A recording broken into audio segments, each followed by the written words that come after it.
বিকালে চায়ের সাথে যদি এরকম একটা লোভনীয় নাস্তা পাওয়া যায় তাহলে অন্য দিনের বিকালের চেয়ে এই বিকালটা হয়ে ওঠে অনেকটা স্পেশাল।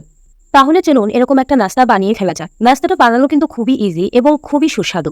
যারা একবার বানাবেন আশা করি তারা বারবার বানানোর চেষ্টা করবেন। এই নাস্তা বানাতে কিন্তু খুব একটা বেশি সময়ও লাগে না, একেবারে কম সময়ের মধ্যেই হয়ে যায়। প্রথমে আমি 1 কাপ ময়দা নিয়েছি এবং কিছুটা পরিমাণ কালো জিরা ব্যবহার করেছি এবং একটু লবণ দিয়ে দিয়েছি। কালো জিরাটা চাইলে স্কিপ করতে পারেন, কিন্তু দিলে খুবই ভালো লাগে। এরপরে দিয়ে দিলাম 1.5 টেবিল চামচ তেল, সয়াবিন তেল ব্যবহার করেছি। তেলটা দেওয়ার পর আমি ভিডিওতে যেরকম চেপে চেপে ময়দার সাথে মিশিয়ে নিচ্ছি এটা কিন্তু করে নিতে হবে। একেবারে চেপে চেপে ভালো করে আটাগুলোকে ডলে ডলে নিতে হবে। আমি ভিডিওতে যেরকম দেখালাম সেরকম ভাবে অবশ্যই করার চেষ্টা করবেন। শেষে মুখ পাকিয়ে দেখবেন যে আটাটা দলা হয় কিনা এবং চাপ দিলে ভেঙে যায় কিনা। যদি এরকম অবস্থায় চলে আসে তাহলে বুঝতে হবে যে হ্যাঁ হয়ে গেছে। এরপর পানি দিয়ে নিলাম, পানি দিয়ে একটা সফট ডো করব।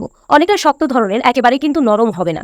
আমি একটু একটু করে পানি অ্যাড করছি, আপনারা চাইলে একবারেও পানি ব্যবহার করতে পারেন, তবে একটু একটু করে ব্যবহার করলেই ভালো হয়, পানির আন্দাজটা ঠিক থাকে। আমি কিন্তু একটু শক্ত ধরনের ডো করেছি, দেখতেই পাচ্ছেন, কিন্তু